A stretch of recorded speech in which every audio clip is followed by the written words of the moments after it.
4, 3, 2, 1 start. अध्यक्ष महोदय, शिक्षा के माध्यम के संबंध में इस सदन में कई सदस्यों ने अपने विचार रखे हैं। सबसे पहले मैं अध्यक्ष महोदय तथा सदन का ध्यान इस बात की ओर दिलाना चाहता हूँ कि शिक्षा कई माध्यमों के द्वारा दी जा सकती है। जितनी विचारधाराएं शिक्षा के माध्यम के संबंध में है, चाहे प्रकृति का सौंदर्य हो, चाहे ललित कला हो, चाहे खेलकूद हो, चाहे श्रम हो और चाहे भाषा हो, उन सभी माध्यमों का इस्तेमाल करके हमें अपने विद्यार्थियों को ऐसी शिक्षा प्रदान करनी चाहिए जिससे उनके व्यक्तित्व का चहुमुखी विकास हो सके। इन सब माध्यमों में भाषा का भी अपना एक महत्व है, लेकिन अफसोस है कि आजकल हम केवल भाषा को ही शिक्षा का माध्यम बनाकर चलें, जिसका नतीजा यह हुआ है कि केवल किताबी शिक्षा ही हम अपने बच्चों को दे पाएं और केवल किताबी शिक्षा से न उनके व्यक्तित्व का ही संपूर्ण विकास हो पाता है और न हम अपनी शिक्षा को ही अच्छे स्तर पर ले जा सकते हैं।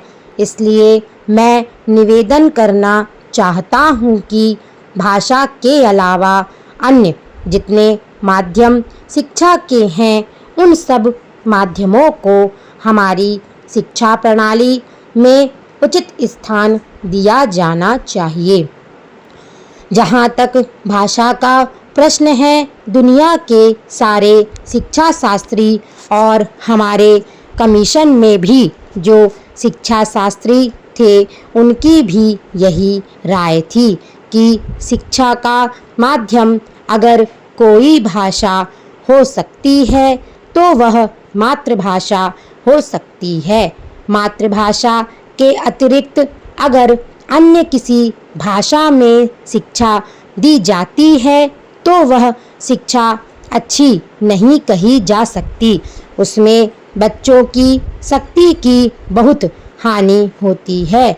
जो शिक्षा हम मातृभाषा के माध्यम से 5 साल में दे सकते हैं, वह दूसरी भाषा के माध्यम से हम 15 साल में भी नहीं दे सकते।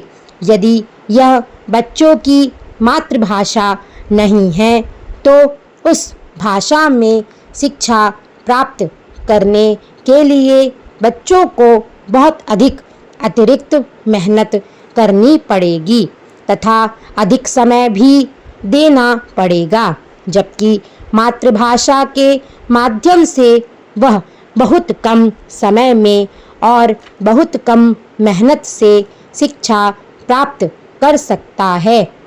इसलिए आज जो लोग कहते हैं कि शिक्षा का माध्यम अंग्रेजी रखा जाए, वह देश की शिक्षा के बहुत बड़े दुश्मन हैं, क्योंकि मातृभाषा को छोड़कर अगर अंग्रेजी में शिक्षा दी जाती है तो शिक्षा का कभी भी विकास नहीं हो सकता। यदि हम चाहते हैं कि देश के करोड़ों बच्चों को देश के कोने कोने में शिक्षा दी जाए तो केवल मातृभाषा को शिक्षा का माध्यम बनाना होगा। हमारे कुछ दक्षिण के भाई हिंदी से नाराज हैं, लेकिन अंग्रेजी से उनका मोह हमारी समझ में नहीं आता। अंग्रेजी से मोह केवल कुछ लोगों को ही है। सारे दक्षिण भारत के लोगों को अंग्रेजी से मोह नहीं है।